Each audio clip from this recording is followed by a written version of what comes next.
There can be no doubt, leadership is what separates a place of work from a place to work. But what makes a good leader?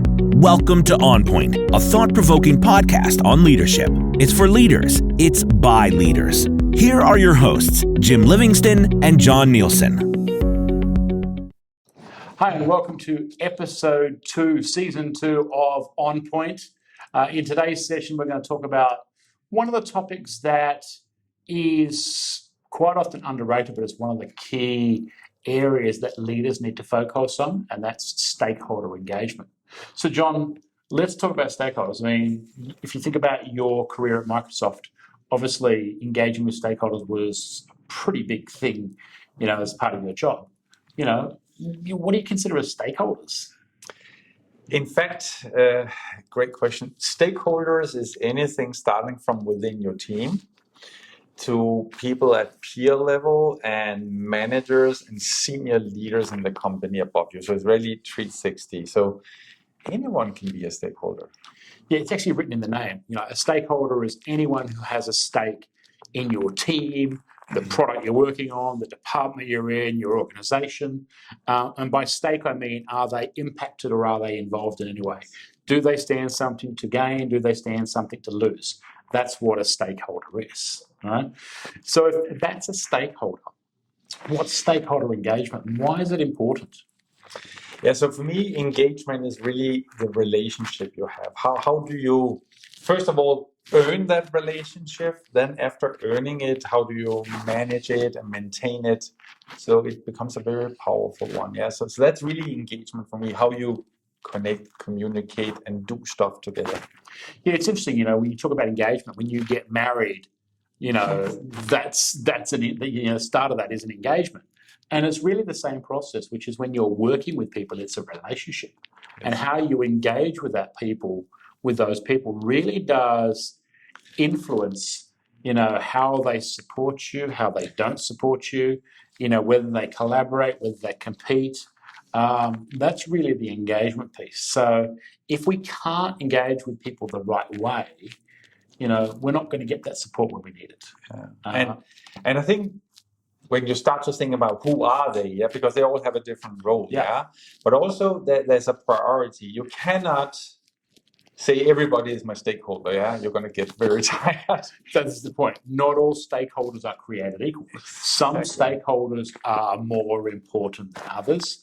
Some stakeholders have more influence, right, and are more involved than others.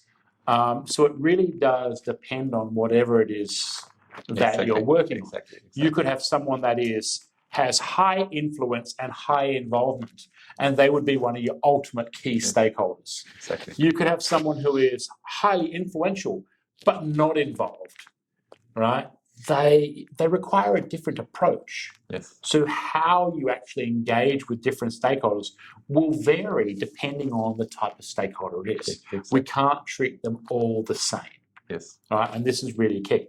So if you think about, how we go about engaging with stakeholders, what are the 4 or 5 areas that we need to focus on, in order to sort of improve the way we engage with stakeholders? I think we have to start at the beginning of the journey to say and assess them, and it can even vary from project to project or initiative to initiative or time of the year. Sometimes finance is very important, sometimes less important, or whoever it is. So assessing who are the stakeholders and put them into, I don't like to use the word boxes, but kind of describe what type of stakeholder it is. That's where the journey starts. Yeah, and a very common tool is an influence involvement map, where you actually map some metrics where you map out, what type of stakeholder, how involved they are, how influential they are. Right, yes. They're the 2 sort of criteria: influential and involvement. I think assessing is really about being very, very clear about who those stakeholders are. How are they impacted or how are they involved by what it is you're working on? What do they stand to lose or gain is a really key thing. Yeah. If you don't know what they stand to lose or gain, then that's a recipe for disaster with stakeholder engagement, right? Yeah. So 1, absolutely clear, assess who they are. What would be a second one for you? The second one is what we often refer to as the consult phase. Yeah, and in fact, I would add a word called research. Find out what type of business, what kind of priorities they in, what could they benefit from meeting with you. Okay, really understand what is the scope of the engagement. Yeah, you don't want to change the world with them. It could be a part of your project that they are very important from a communication point of view or customer connect, whatever. What is the scope of that? So really spend time on discussing that with the stakeholder and understanding from other people sometimes. That's a research. I mean, yeah, how can I use it? Yeah, I think this is the key point. It's about consulting with them, not trying to railroad your idea over them, but consulting with them. You want them clear on the purpose, the scope of what it is, the risks, the approaches being used. You want them on the same page as early as possible, right? And the earlier they're involved, right, then you're taking them on a journey. And I think you need to think of it as that, as a journey, right? You want them to be involved in the journey, right, not be a road bump in that journey. So I'd say that's two. A third one, which I'll give you, which is for me is really, really key, is connect, which is about getting to know them beyond the scope of the work. I mean, we're dealing with people. Connecting with them as individuals, getting to know them as people. And I'll give you a quick example of this. I remember I was coaching this leader from the insurance industry. And this leader was responsible for creating products for the insurance industry, right? Now, one of his biggest stakeholders was risk management. And in order for him to create a product, he needed to get approval from the risk management team that this product was not going to be too much of a risk to the organization and the finances. Now, the problem was that every time he went to create a product, the only time he would ever talk to the people from risk management was when he needed something from them. And he often found that he didn't really know the people very well. He didn't really know the challenges they faced. So he changed his approach by actually making the time to go and meet these different people and get to know them a little bit better, but to understand, what their work entails, the challenges they faced. And after sort of going through that sort of effort to connect with people, he found that the relationships with those people improved immensely.